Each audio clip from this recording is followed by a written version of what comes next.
It's called modified genogram. And what you do is you list your, like you're going to make a column for each important person in your life that was involved in the development of you or should have been. So, a mom,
rated multiple times, right? Those are things that you probably would put an X through because you don't want to have those attributes.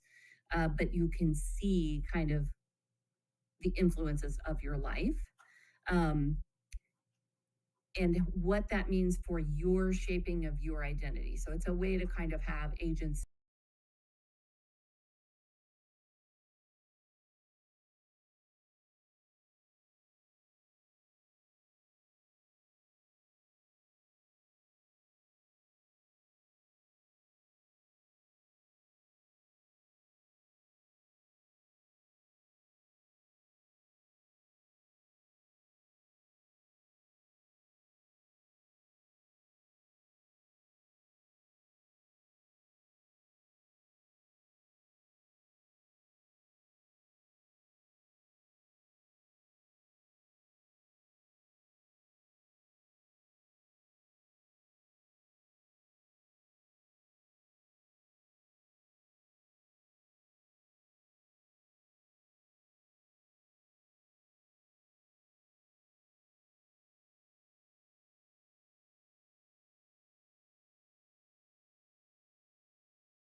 parts of themselves that they attribute to the other, then I might use this modified genogram exercise to try to illuminate a little bit more, what do you do and what do you not want to have as part of your life, as part of your identity. And again, it puts you in agency. So, just because that person was tall and you're tall, you don't have to like it. But I just like that more fulsome exploration, if that makes sense. So that's the modified genogram. Give it a try. See what you come up with. I've seen it be an effective tool especially for, like I said, identity exploration. So give it a try. I'll see you guys on the next one.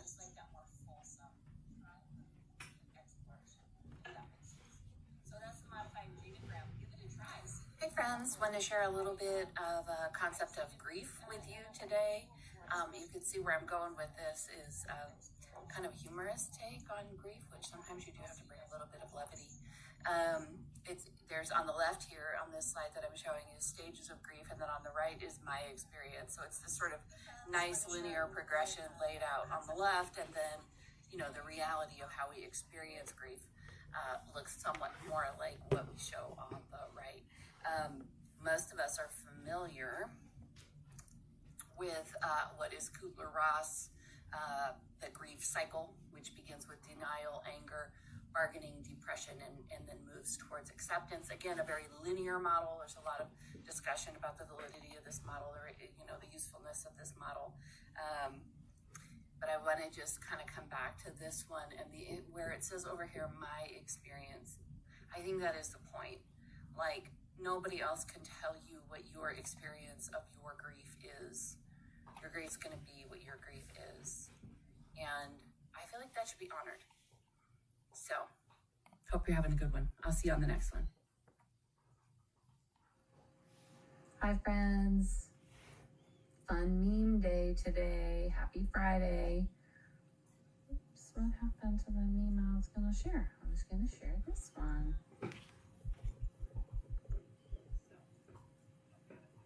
Everybody gets a therapist. It's Oprah. You get a therapist. You get a therapist. Everybody gets a therapist. Just imagine that for a second. I mean, that's funny. But imagine if everybody had a therapist. Somebody to process things with in real time. Even if it was just like a monthly check-in. Somebody who knows you, kind of knows what you're working on, understands where you are emotionally, understands what relationships you've got. And everybody in your life has their therapist that they go and check in with. I feel like that would solve a lot of problems. I wish that therapy was, I don't know, like in my ideal world, we would have like a stipend, like every person would have a stipend of, let's say $500 a month or $300 a month to spend on counseling. That way counselors can get paid, because a lot of times people think that the solution to not having therapy is to make therapy free or to make, a clinician charge less. But the clinician has to pay for malpractice and has to pay rent and has to pay for graduate school and 2 years of an unpaid internship. And the loans get really high. And then to be asked to do free counseling because emotional labor isn't really valued very much. It's bad for clinicians. And if you've spent any time with me and my content, you know that I think we need to start from clinicians who are well supported and paid. And then from there, they can do their best work, which helps their clients do their best work, which helps the clients take that out into the world and the ripple effect that comes from that. So I love the idea of like a mental health stipend for everybody. And then they can find the clinician that they like and connect with. We don't have to worry about insurance models, which is a terrible model anyway. And then clinicians can charge their normal rates that allow them to, make a living and pay all of their expenses. Win-win. So I agree with Oprah in this meme. Everybody gets a therapist. That'd be great. Let's do that. See you on the next one. Hi, my friends. Just a fun little meme share for you today on a Thursday. This meme is, it's got a picture of two cats and they're on opposite ends of the couch. And it says, couples counseling, not going so well. As always with these memes, they're super cute all by themselves. And I get a good laugh out of them. I will always add that for a therapist, the positioning of the client and the body language is telling. Most clinicians would bring that into the room and say, like, I noticed that you two are trying to get as far away from each other as you possibly can. It's interesting for individuals. I've had experiences where people position. So I rarely have my chair oriented so it's like straight on with a client. It's usually to one side of the couch or the other. Not every therapist uses a couch, but I happen to use a couch. And so I don't really put my chair in the middle oriented. I sort of slanted off to one side or the other. And depending on what's going on for the client that day, maybe they're new to counseling or they're feeling apprehensive, or maybe they're irritated about something that I brought up the previous session or something like that, I will notice that they will orient themselves on the far end of the couch.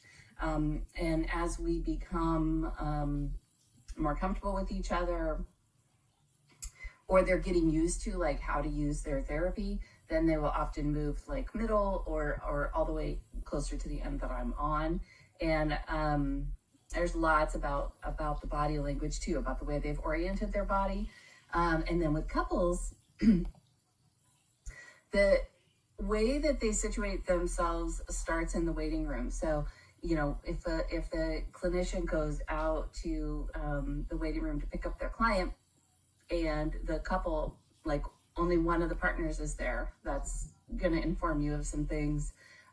If they're separate, like one is sitting on one end of the waiting room and the other one is on the other end of the waiting room, or if they're snuggled close together, like they're sitting sort of on top of one another. Like in our waiting room, we have a couch and then we also have chairs. And so sometimes a couple will be kind of sitting right, you know, kind of on top of each other. And that's interesting because, you know, they're coming into couples counseling and they're definitely going to be surfacing something. And you hope as a clinician that when they walk out the door, they're still feeling just as close as connected. But sometimes they go out less connected than they came in. More often, though, you'll see distance in the waiting room and then they are more connected. And that has to do with, like, especially the model that I use for couples counseling, which is emotionally focused therapy, Sue Johnson's model. You know, sometimes the couples are coming in and they're trying to deal with some hurt feelings from an argument or something that went wrong in their couplehood. And using the model of EFT, you know, you're really getting into not really like mediating the fight. Like I tell people all the time, like you can't pay me enough to watch you fight, but let's try to break down what's going on underneath the surface and what got you feeling the way that you feel. And then you're helping the other partner listen to that, and then vice versa. You're swapping that up. And, you know, and then you might see them move from the edge of the couch to closer. Especially like when a partner has revealed like an owie, like a really squishy, sensitive thing. Like I really felt like really scared when you did that, or I worried that you weren't going to come back, or something like that. And the other partner reaches out in offering care and empathy when they're understanding what was going on for their partner. They end up very close together because it's really emotionally intimate moment. Lots of other things are happening with body language in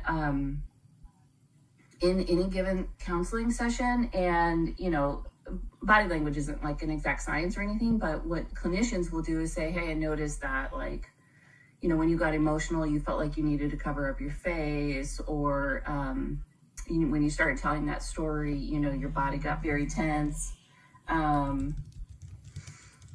I noticed that when you started to get irritated, and that it seems like you got irritated because your foot was bouncing around, you know, your fists are clenched. I noticed you're kind of like wanting to turn away, or you're leaning forward, right? So remarking on what you see happening in their body kind of helps the client tune back into, oh, what is going on for me? Yeah, I am feeling like anxious. I am feeling like apprehensive, that I don't want to share something with you, which is part of what they're doing in their counseling, is learning how to identify for themselves what is going on inside of themselves. So a fun meme, but also useful information.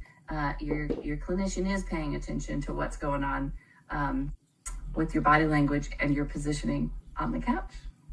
I'll see you on the next one.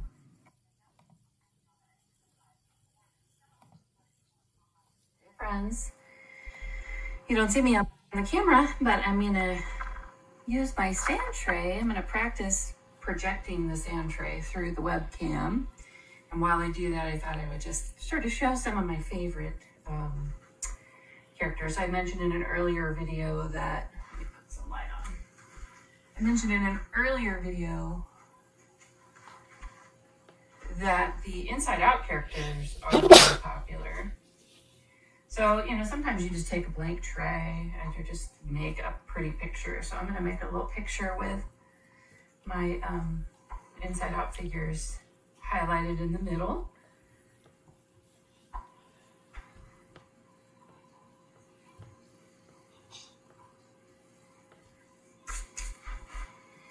And I'm going to surround that with some hearts. Maybe I'll put this. I love that movie and the way that we can learn about emotions. So I'm going to put a big heart there. Just going to add a little bit of love. As I put these in, I'm thinking we can love all of our feelings. So we've got anger, we've got sadness, we've got disgust, we've got worry, and we have joy. So I'm going to put love for all of those feelings. And then I came across a few of my favorites. Let's see.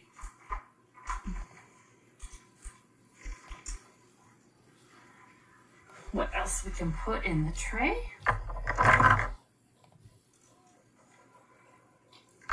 I'm going to call this a parts tray. We have all of our parts, and all of our parts are welcome. So if you've heard me talk about this one before, I use this one, and I'm using it right now to think about the part of me that's a nurturing mom. And a part of me that, let's see, what could this be?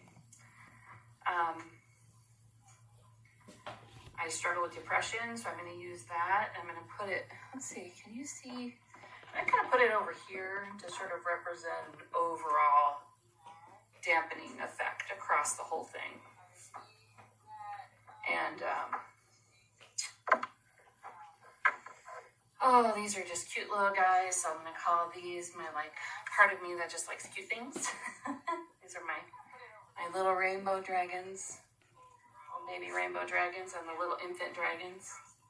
Just hatching. Mother of Dragons. Oh, that's what I'm going to call this corner. This is my Mother of Dragons part. If you're a Game of Thrones fan. I have Groot. Part of me that just likes to relax and watch movies. I'm going to put that in there. I like Guardians of the Galaxy. I like the soundtrack because I'm an 80s girl. I use this one, an elephant. Is my wise part. Put that there. I'm a wordy girl, so I have some little things that have words on them, like peace, wisdom. I'm gonna put wisdom next to my wise elephant. Let's see. I'm gonna put peace with my nurturing mama self. Oh, strength. I don't have that. Hold on. Courage, I don't have that yet. Oh, laugh, I'm going to put that with the movies. Laughing and easygoing. I'm going to put hope right here at the very front. And it's really small. Just notice it says hope. It's kind of directly opposite of this sort of overarching depression, which I have been struggling with recently. And then I'm thinking right now, what makes me hopeful is maybe I can use some strength. So see this, it says strength on it.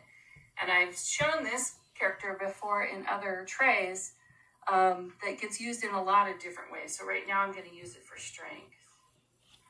I'm going to kind of put that, you know what, I'm going to kind of put that right there so it's sort of, I want to try to access my strength to defeat that depression. And I'm going to need some courage to do that too. And let me see what else I got. A few others of my favorites that I would just like to have close to me. I'm going to use this one to sort of represent my little YouTube journey that I'm trying to target. My why, you know, that Simon Sinek thing about like find your why. I'm not quite clear on it yet. And so I'm sort of searching. My archer self is sort of searching. So I'm going to put that here. It's part of my current journey. And I love Moana and how we're looking forward. She's trying to like conquer the next thing. So I'm going to put that there as well. And my wizard. I use my wizard to kind of represent the magic of therapy. So I'm going to put that in this corner as well. And then this one I use as my badass self. So you can see this is a tray that I created and it's kind of cute. Just started with what are some of my favorite, figures that I happen to have at home right now. And then, some of my frequent flyers are the ones that came home from my clinic with me. And from there, I've kind of developed a little narrative. And it represents a lot of what is going on with me. So what did that take? Actually, I can look at my recording. How long have I been recording? No, it doesn't say. Darn it. Okay. 5 minutes? Did that take maybe 5 minutes? So this is kind of like once you know how to use a tool, it's very efficient. Of course, I have a relationship with all of these figures and what they represent for me. And I've developed that over quite a long time. So when I'm working through issues, it's not always that quickly. I wasn't really taking the prompt that seriously. I just let me put cute things in the tray. And my prompt was, let me put cute things in the tray, some of my favorite figures, and test out this method of display. As I'm looking at it now, on the camera, the reflection, I can tell you, I don't really like how it's turning out because you're a little far from it. Do you mind, you guys, if I just test with you? I'm just going to lower this down and see if you can see the figures in a little more detail. But then I got to bring them in a little closer.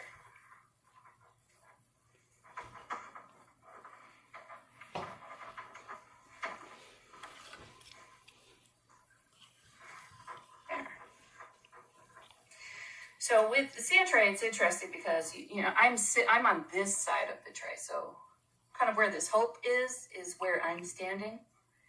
And your view is coming from the side. So it probably doesn't look as symmetrical from your angle or as organized. But in sand tray, you can have all of these figures in a really chaotic way.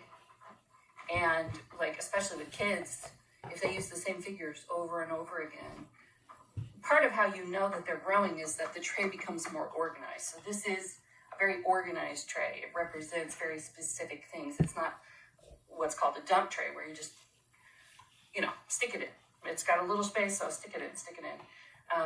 This is an organized tray, and that's part of what we're doing, right, is just trying to get a sense and understand some of the things that are going on for us.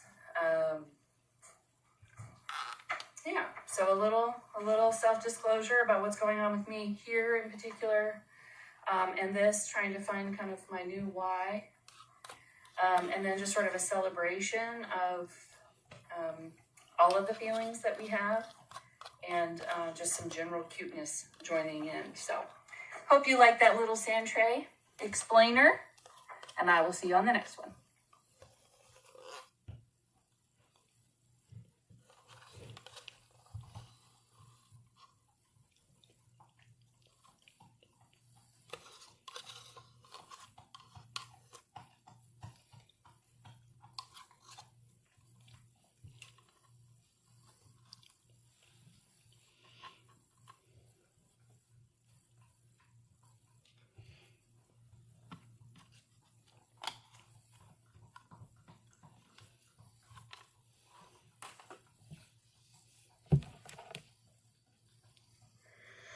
Hi friends, back for a little more show and tell on some of the little tools and self-help things that I have that I've used with clients. And this is one that I am going to describe to you. I don't know if it's something that that you can get unless you have a clinician who's trained in this model. I will put a link to the creator of this product, which is the Couples Institute, which is in California. Let me explain who they are. So if you've heard me talk about couples therapy in my other videos, I mentioned that if you're going to go to couples counseling, it's a big deal to go to couples counseling. And I encourage anybody who's struggling and wants to be closer to their partner and sort of do the repair work to find a clinician who is trained in a model. Relationship counseling is covered in graduate programs. And as you know, clinicians are undergoing, many years in internship with group supervision and individual supervision and cases being reviewed across multiple years. It's in my licensure, it was 3,000 hours. That varies by state. And probably like when I got my license versus now. But the point is that couples, I find it's one of the areas where somebody needs sort of additional education in a model. It's very grounding for a clinician to have a model. So if you are a therapist or a social worker that's working with couples and you find yourself lost in sessions or overwhelmed in sessions, I would encourage you to get a little bit of extra training. It doesn't even have to be like, you don't have to certify. I mean, it's great if you do certify, but even just getting a model under your belt that you can work with is very grounding for the clinician. And my argument is, if then the clinician is in good shape, and is able to bring their best work to the room, then the client is able to do their best work. So anyway, some of the models of couples counseling are emotionally focused therapy, Gottman, and then this one, which is the developmental model. And this is, I think these guys are the only ones who do it, and it's called the Couples Institute. It's not my primary one. I've been trained I've been trained in the developmental model, and I've been trained in EFT or Sue Johnson's model, the emotionally focused therapy. And I lean more clinically. I lean more towards the emotionally focused therapies. It just is a better fit for me. But I do use this tool. I use a lot of things from the developmental model, but this is called Eye to Eye, and it's a technique of conversation. Okay. And so what it does is really lays out roles and responsibilities in a conversation. So there's the initiator and there's the inquirer. And it's a fun tool because you see how it kind of goes like this. And the idea is that you would set this on the table. And then if you are in the role of initiator, if you're in the role of inquirer, these two panels are facing you. And if you're in the role of initiator, then these two panels are facing you. And so, when you're learning a new communication tool, it's kind of helpful to have a visual representation. So it's meant to be like a tabletop card. In a practical way, what I've done is I have multiple copies of this in the room when I'm doing couples counseling. And so I'll just flatten it, and then I'll hand a card to each person so they can just pull it up. It doesn't take very long to get, especially if you're working with a therapist, because they can kind of, you orient the couple to facing one another, and one is holding the initiator side and one is holding the inquirer side. And, the clinician can, at least as I would practice, I would kind of like go stand behind or kind of bring a stool over behind the partner that needs some additional coaching on how to hold the role. But even if you're just doing this kind of thing on your own as a self-help, you can get a hold of the concept of initiator and inquirer. And I believe the Gottman method has a similar,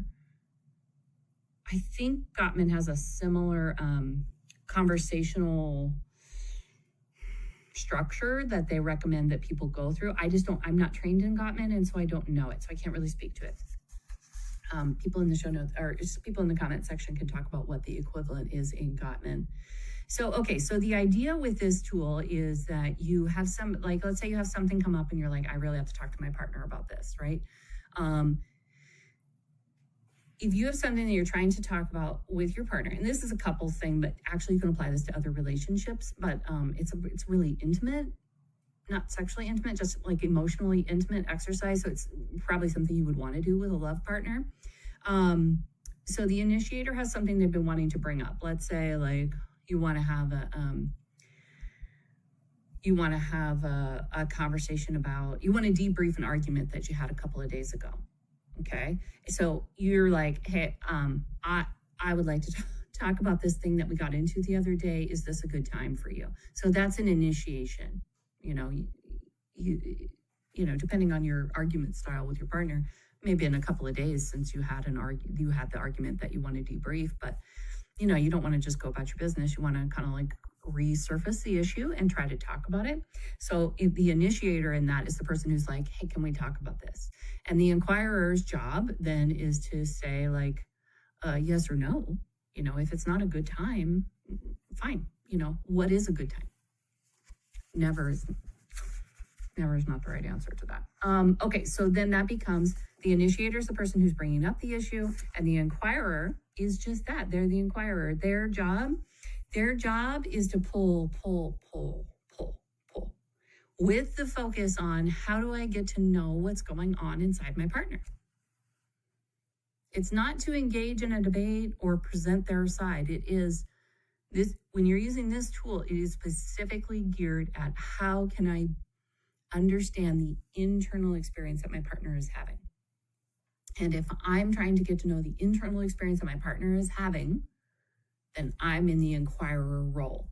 And so it talks about ways to listen calmly, the kinds of questions to ask, some little reminders, because the inquirer role, you're pulling a lot of information and sometimes it can be hard to hear, like really hard. So we had this argument and the initiator maybe is saying like, when I brought up that issue, you know, you didn't listen to me the first 4 times that I brought it up. And so then eventually I was screaming, and the inquirer might feel like explaining why they were, you know, I was busy doing something else. Like I was attending to XYZ.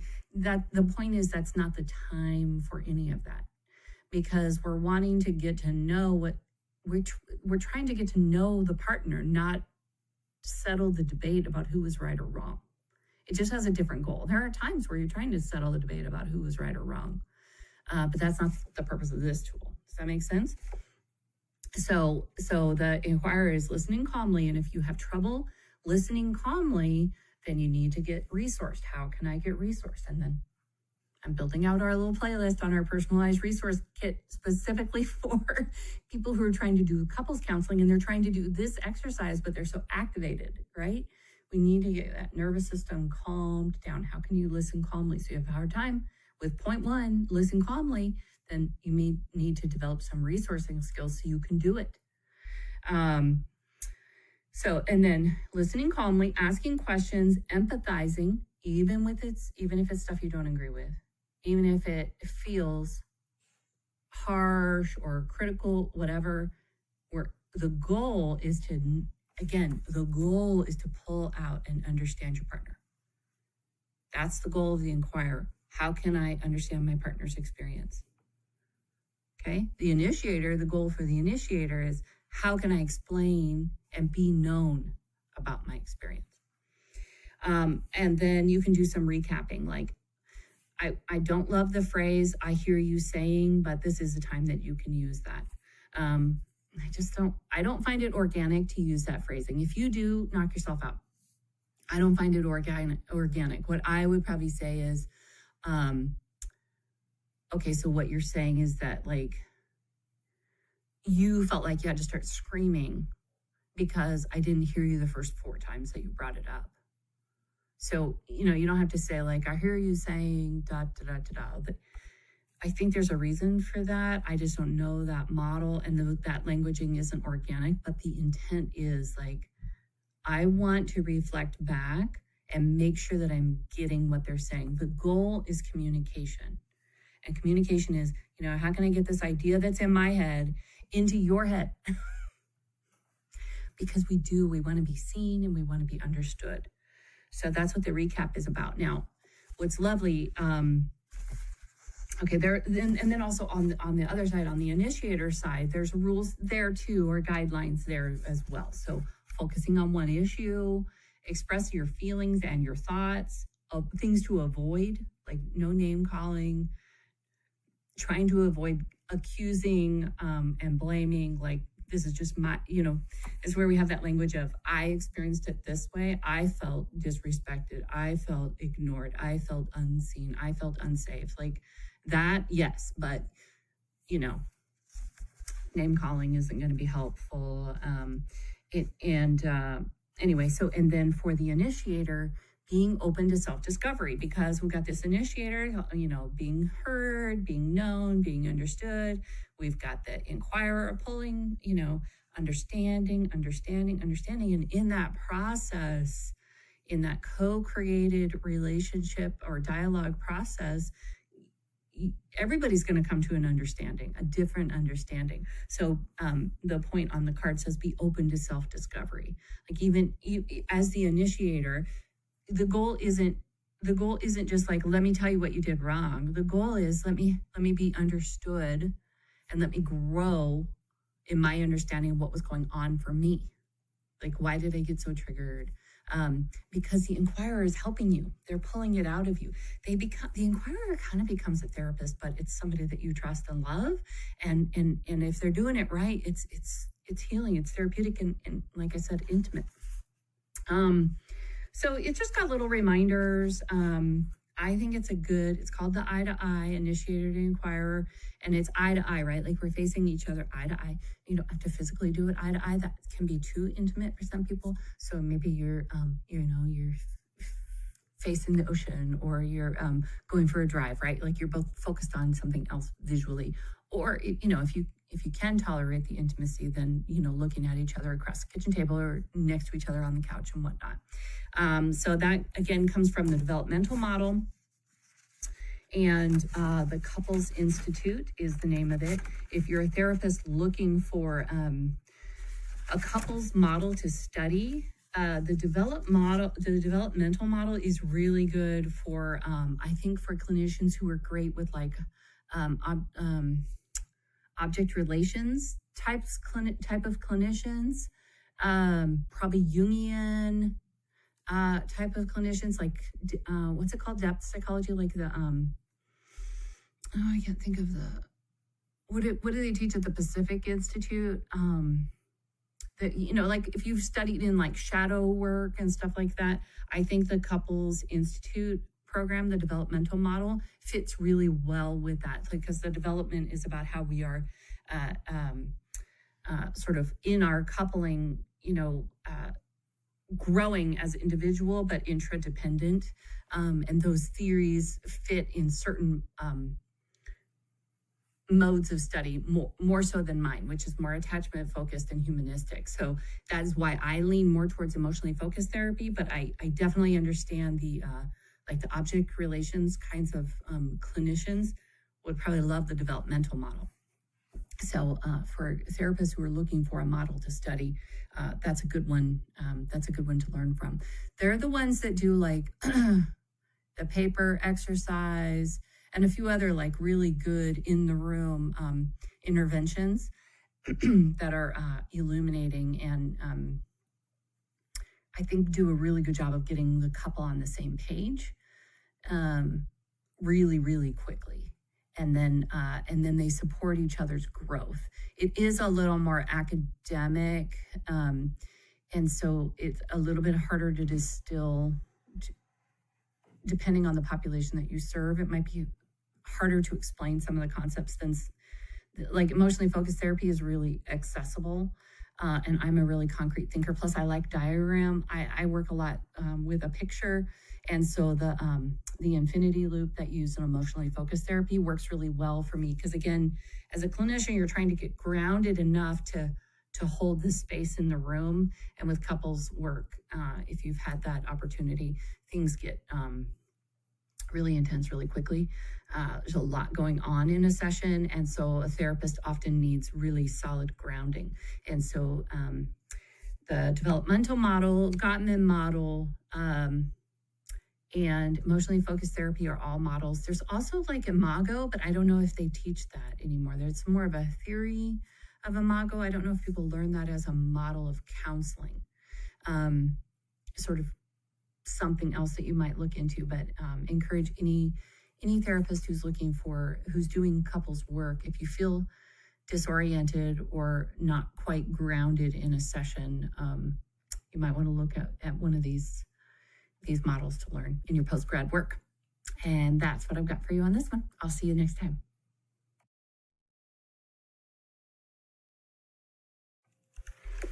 Hi, friends. This is an addendum to a video I did about this book called Growing Up Again. And in that, I went through an example on what's called a structure chart and on a nurture chart. And I wanted to point out a couple of other things that are coming up on this chart. So I read in the last video from this row. Across all 6 lanes, I read from this row, which is the example, okay? What I wanted to explain is the rest of the way that the tool is broken out. So you can see there are 3, 4, 5 different rows. So I read the example. In the case of structure, the example was about alcohol use in a 13-year-old. And in the case of nurture, the example was about a badly scraped arm and nurturing across those 6 different domains. So the other part so the way that the chart, I just love a visual tool like this because it succinctly carries a lot of useful information. Again, the rest of the book, and it's a pretty significant book. The rest of the book, it goes into the theory behind it, the work behind it, and then worksheet, lots and lots of things to try to do to adjust your mindset around those things and to reparent yourself. But the other items on the worksheet, so it begins with characteristics. So it describes each of those 6 lanes across structure and across nurture with a characteristic of what that is. And then it has the example, which is the one I just read to you. And then what children may hear from the underlying message.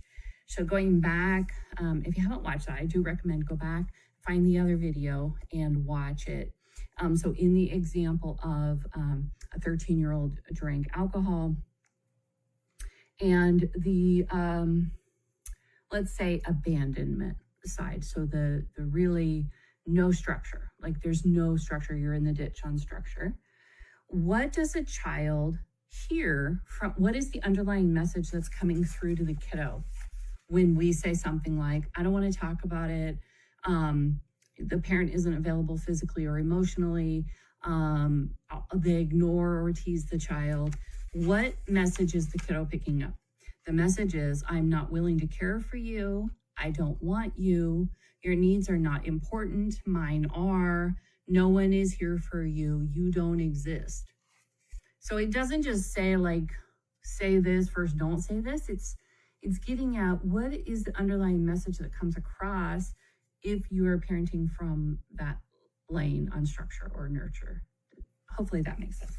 Okay, so it goes characteristics, it goes through the example, which I read to you, and then what is the underlying message that the kiddo is hearing, and then what is the common response of children, which is so interesting because when people take their kiddo to therapy, they're really looking for like, fix it, right? Like, can you fix what's wrong with my child? And I understand the impulse of that. Like, I'm parenting 3 children, so I understand. I understand that for sure. Like, I would love for somebody to help. Beyond, my partner who helps me. Let's see. So what is the common response let's say we stick with that idea of the very lack of all structure whatsoever, which is labeled abandonment in this structure chart. The common response of the child is to feel scared, terrified, hurt, angry, or rageful, rejected, discounted, baffled, unimportant, upset, and perhaps suicidal. I have never, ever, ever in my life met a parent who wanted those outcomes for their kids. Like, that's not the heart of a parent. So I just want to come at empathy that sometimes we're parenting on that sort of ditch side of things, the abandonment side of things, or the high rigidity, like wherever you find yourself, either in the shoulder or in the ditch. Reading the common response of children on the ditch ones especially, I just think it's like really sad stuff. It's a sad thing to reflect on your own experience, having been raised, if you were raised with, with rigidity or with abandonment on structure. You may read those entries and feel extremely triggered by that, really see yourself in that. So on the ditch side, for rigidity, which is maybe we could just call that too much structure, like way too much, like abusive level structure. The common response of the child in that one is to feel oppressed, distanced, angry, or rageful, scared, hopeless, imperfect, discounted, mistrusted, abandoned, no good, or powerless. I don't know of any parent who wants their child to have that experience ever, ever, ever. When I read the common responses of children for negotiable rules, which is one of the healthy ones, the child feels respected, feels cared for, feels listened to, powerful, important, loved, intelligent, safe, and sometimes frustrated. Yeah, we can handle some frustration. Learns to evaluate rules and participate in the making of rules, as well as to follow rules and be responsible. Parents do want that. We definitely want that for our kids. Of course we do, right? So I also really value this row. To try to, it's sort of the why, like, why should I bother? I'm just like trying to get these kids raised up. Most people are in it for more than just like, get them to 18 and then I've done my job. Like, you're wanting to develop a healthy individual as part of your labor as a parent. And then the final row has to do with the decision making. So we want to be empowering our kiddos to make better and better decisions for themselves, because we're not always going to be in the place of providing that structure and nurture. They're going to be out on their own and interacting with their friends and being in relationship and being a parent themselves. Maybe we want to have instilled in them the right kinds of ingredients so that they go about their decision making in ways that really empower them and fulfill them. So that's what that last row in the book is about, how it affects their decision making. Again, the book isn't just a parenting book, because it's reparenting yourself is one way to use the book, or to prepare or use as a strategy for parenting your kiddos. Again, with a heavy focus on structure and nurture. So hope you found that helpful. I'll see you on the next one.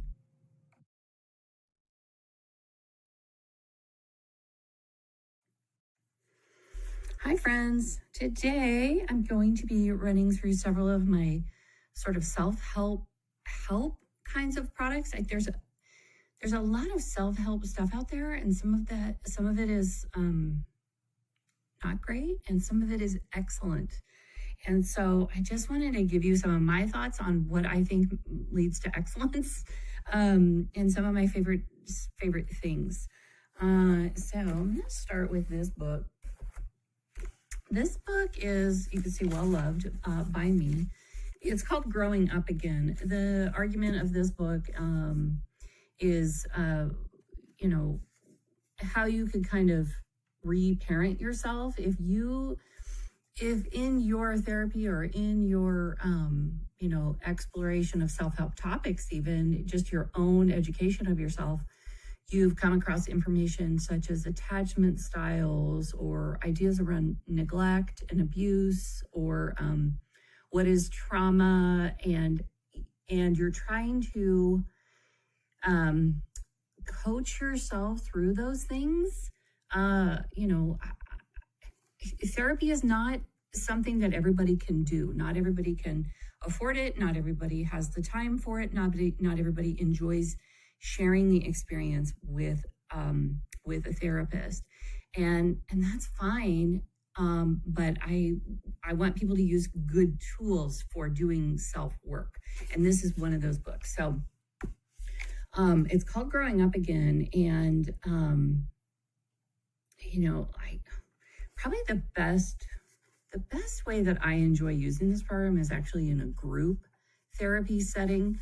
In group therapy, I always say everybody is a client and everybody is a therapist, because you're working together to attend to everybody. So everybody is getting their needs met, their therapeutic needs met, but they're also supporting everybody else in the group. And it's a really, for those of you who've been through group counseling, it's a really enriching experience. So my very favorite application of this tool is in group therapy. My second favorite is doing the work in the book, but then working with the therapist to kind of metabolize or digest the content. And then my third favorite way to use it is strictly as self-help. So it's called Growing Up Again. It's by Jean Ilsley Clark and Connie Dawson. I'll put this is probably reversed for you. I will put it in the show notes with a link to it. Let me give you my favorite part of this book are these charts. So like I mentioned, the target for this is like somebody who is coming to terms with the fact that they have some stuff from the way they were parented that they need to address. You've heard me say before that the research on raising healthy children, like if you have become a parent, the best outcomes for your children as a parent, the best outcomes for your children is to work on your stuff. And that can be concurrent. I mean, ideally we would get that all straightened out before we become parents, but not everybody is doing that. So you kind of maybe don't even know that you need to do it until you start getting into parenting and you're triggered and having all kinds of issues and don't understand why you don't have better control over your emotions and that sort of thing. So certainly if you're parenting and you're trying to make sure that you're a better parent than maybe the way that you were parented, like that you might learn from some of the mistakes that were made in the care and keeping of you when you were little, this is a good book for that. So the subtitle on it is Parenting Ourselves, Parenting Our Children. And so you can use it as a reference manual for kind of structure and nurture are the main themes. Structure and nurture as a parent, or parenting yourself, reparenting. Because it's good to know what has gone on for you, but we don't want to remain there. We want to grow out of that and heal from that. So let me show you my favorite part of this book for anybody. There are these charts in here. There's a structure chart and a nurture chart. And the way that this is laid out, you guys, is so great. I don't know that you can see it well at all, but if you check this out from the library or buy a copy for yourself. So this, for example, is the structure chart. And the way that it's presented in the book is, imagine a multi-lane highway or road. And you have sort of the main lanes that are going, sorry, my little ponytail holder on my hand. The main lanes that are going, that are optimal. And then you have sort of the, like the shoulder of those, which are, functional, but not optimal. And then you have the ditch. Okay. And so the ditch is like We don't want to be there. And so then it's framed that way across structure and across nurture. So I'll try to explain it a little bit better with examples. So the structure chart, so I don't know if you can see, but see there are 6 columns. There's 3 over here and 3 over here. And these 2 lanes sort of represent you're going to do pretty well if you're doing structure across multiple domains right down this lane of the highway. You're going to be satisfied and be doing the good job of structure in both of these. Okay? And those are, oh gosh, what do they call them? Like those with negotiable things and with non-negotiable. That's not the right terms. Hold on.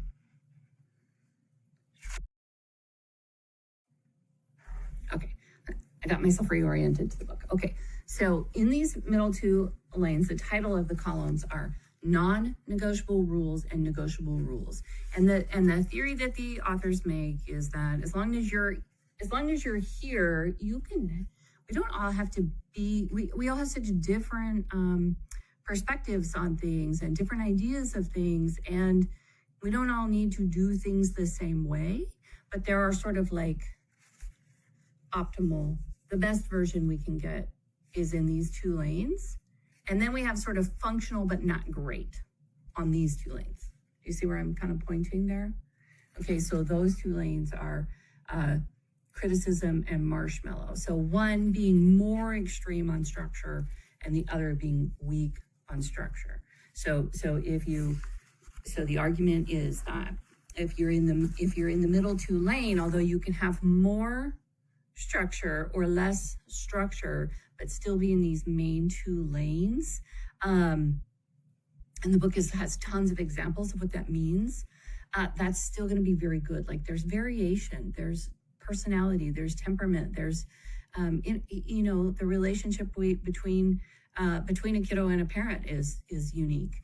And so you can have, not everybody needs to be the exact amount of rigidity or marshmallowness or whatever, as long as we kind of like are in those middle 2 lanes, healthy relationship building, healthy parenting strategies.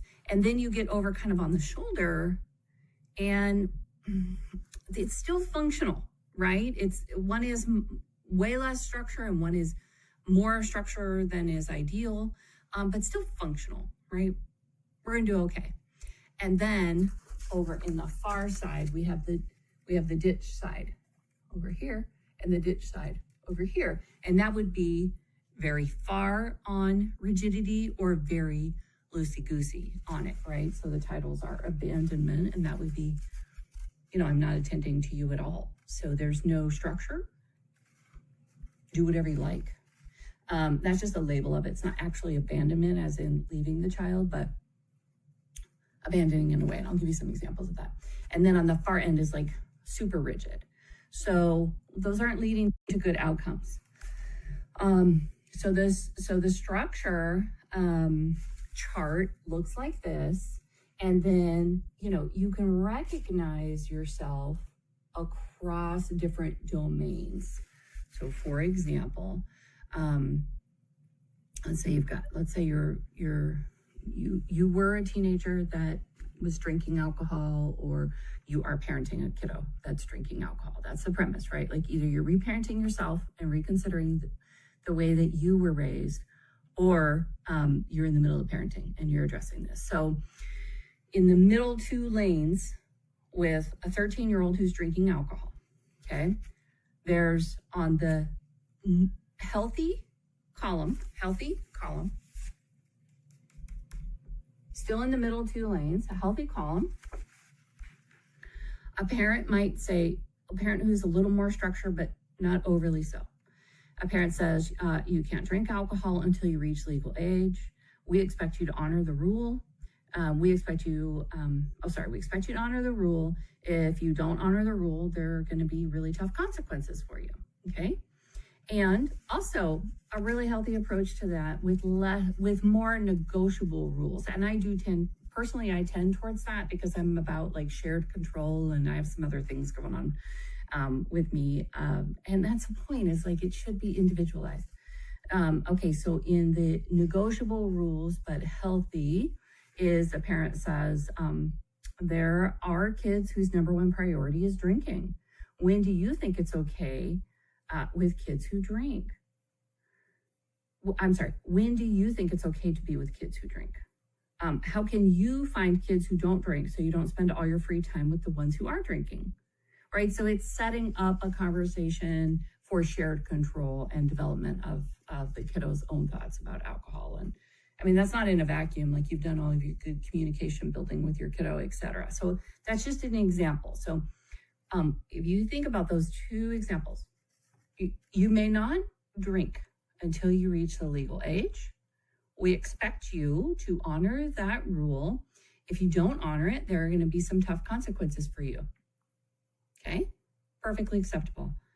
Similarly, also perfectly acceptable. There are kids whose number one priority is drinking. When do you think it is okay to be with kids who drink? How can you find kids who don't drink so you don't spend all of your free time with the ones who are drinking? Okay, so think about just those two little examples. It's just two little examples. There's a million things that come up in parenting. This is part of why it's so freaking exhausting, right? But with those two little descriptions, which one lands for you? As I was reading it aloud, I was like, oh, I see myself more in the negotiable rules side of things. Mine tends to be more on the less structured side, but still pretty structured is the point. Okay. Where do you find yourself? Are you lean more towards the more rigid side of things, the more structured, and still in that space? Okay. So the premise of the book is both of those are going to lead to families that are in good communication. They also talk about why structure is important. And so, you're a functioning balance of structure and nurture in your household. Okay, so then we get into the next level out. So it's these two columns here. You see, I got my pinky and my pointer finger. I should really do my nails. Okay. On the more rigid side, more leaning towards higher structure is probably the right way to say it. Mother says, you're always doing something stupid. Now you are drinking. You're just like your dad. Okay, so that's critical. You're making a critical comment about a kiddo. It's high in structure, but it's got a critical nature to it. And so we would call that kind of being in the shoulder. It's not absolute rigidity, which is in the ditch, but it's high structure. I wonder how you would feel about hearing that. If you did hear it when you were a kid, something critical like that. Or if you lean towards the shoulder of the road, it's called marshmallow on the other side. And it would be, a parent says, if all kids drink, I suppose you can. Or you're too young to drink and drive, so you can have a kegger here. Or kids will be kids. Okay, so that's not abandonment. And the criticism one is not rigidity. So it's not all the way in the ditch, but it's not as healthy as non-negotiable rules and negotiable rules. Does that make sense? These are just examples, and it's all just focused on this sort of drinking example. I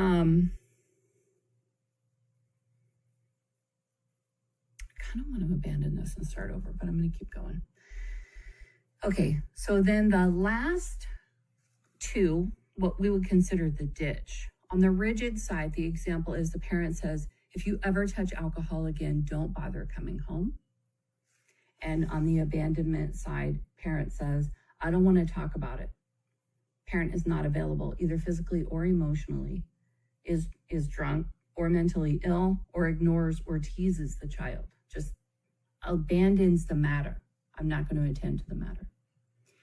So I really like this layout of the chart with like just an example so you can see across those 6 lanes 2 in the ditch, 2 on the shoulder, and 2 in the sort of healthy zone. And in addition to that, there's the nurture version of it. And it goes through sort of the healthy ones are assertive care and supportive care. So again, leaning more towards high nurture or low nurture. And you have the same 6, lanes, but now we're on the concept of nurture. Okay. And so we'll go down here again to the example, and I'll go through the example with you. The example on nurture. A school-aged child has a badly scraped arm. Okay, so got a nowie. In the assertive care, which is one of the healthy lanes, the parent cares for the wound in a loving way and says, "Your arm is scraped. I'm sorry." Okay. And in the supportive care, also a healthy lane, parent has already taught the child how to clean up a scrape. Okay, that's in brackets. And then it says in a concerned and loving tone, "I see you scraped your arm. Does it hurt?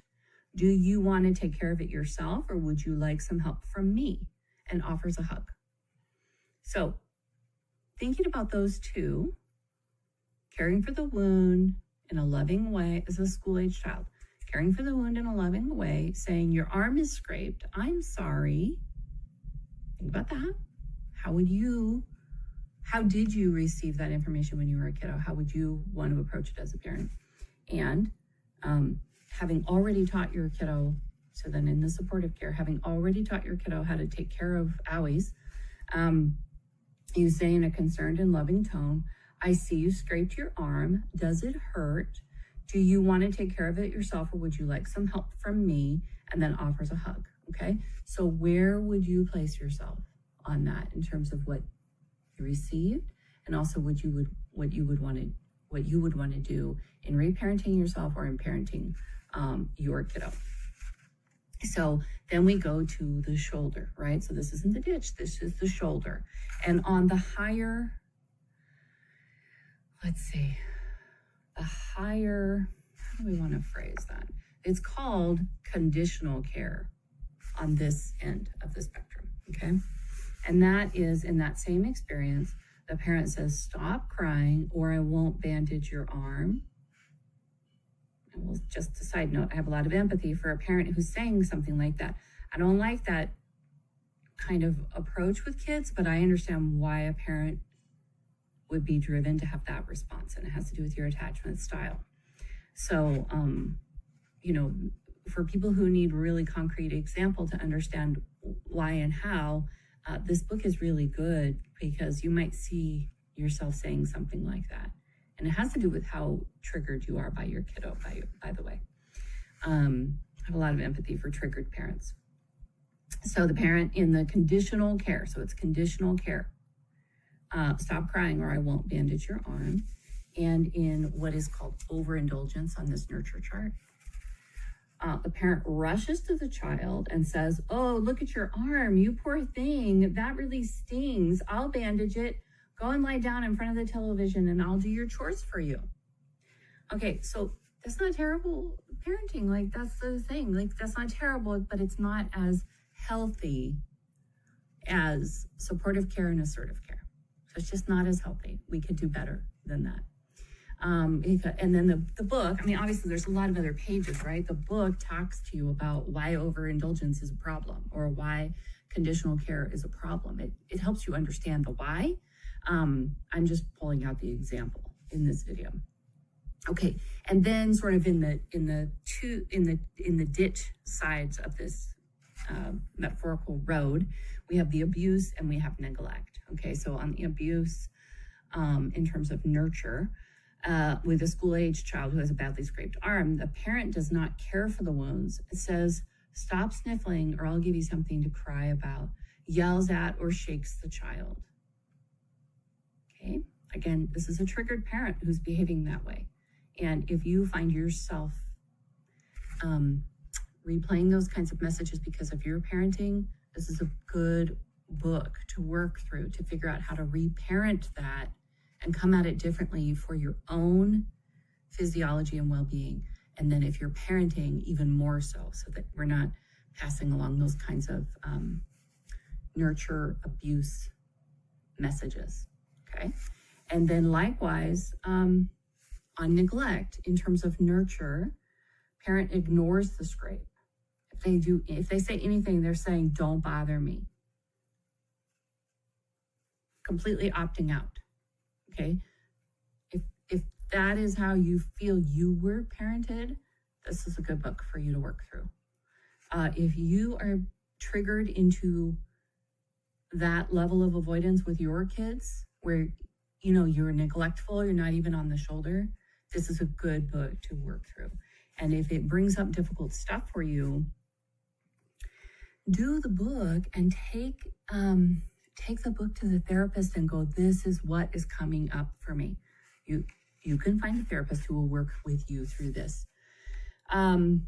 Okay, so then the bulk of the book is going through techniques to reparent yourself. There's some nice quizzes in here. There's, explanations of what denial is. Just a bunch of really useful problem-solving strategies. And one of the best self-help books I've come across, and one of the best group therapy workbooks to share in group therapy, because you can assign the reading and the work and then come in and discuss it and debrief it with other people who are trying to reparent themselves or are trying to get organized so that they're a better parent to their kiddos. So I hope you found this helpful. Again, I will put the title of the book and the authors in the show notes. And hopefully if this is the right book for you, you will find it and get to work on it. All right, I'll see you on the next one.